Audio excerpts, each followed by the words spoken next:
এতিয়া আপোনালোকে ভাবি চাওক যে জিএসটিৰ কাৰণে আমাৰ কনস্টিটিউশনখন সংবিধানখন কিয় সংশোধন কৰিবলগীয়া হয় কাৰণ কি আমাৰ সংবিধানখনে আমাৰ যিখিনি পাৱাৰছ আছে ঠিক আছে আমাৰ পাৱাৰছখিনি ইউনিয়ন সেন্টাৰ আৰু ষ্টেটৰ মাজত ডিভাইড কৰিছে সেই যেটো ব্যৱস্থা এই ব্যৱস্থাটোক আমি কি বুলি কওঁ সেই ব্যৱস্থাটোক আমি ফেডাৰেলিজম বুলি কওঁ ঠিক আছে এই ফেডাৰেলিজমৰ অনুসৰি কিছু পাৱাৰ সেন্টাৰ মানে কেন্দ্ৰৰ ওচৰত আছে আৰু কিছু পাৱাৰ আমাৰ ষ্টেটছ ৰাজ্যসমূহৰ ওচৰত আছে এটা জিএসটি ইমপ্লিমেন্ট কৰাৰ পিছত বহুত এনেকুৱা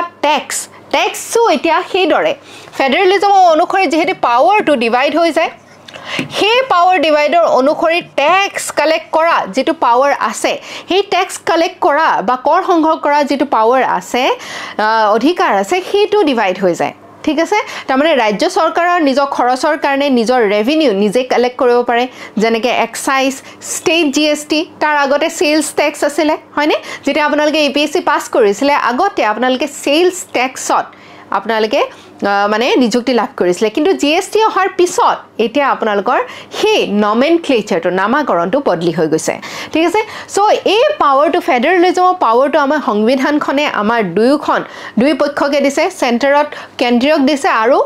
আমাৰ ৰাজ্যসকলক দিছে যেহেতু জিএসটি অনাৰ পিছত এই পাৱাৰটোত হাল হলনি হ'ব সেই কাৰণে সংবিধানখনত আমাৰ ইয়াৰ কিছু সংশোধন কৰাৰ প্ৰয়োজনীয়তা আহি পৰে ঠিক আছে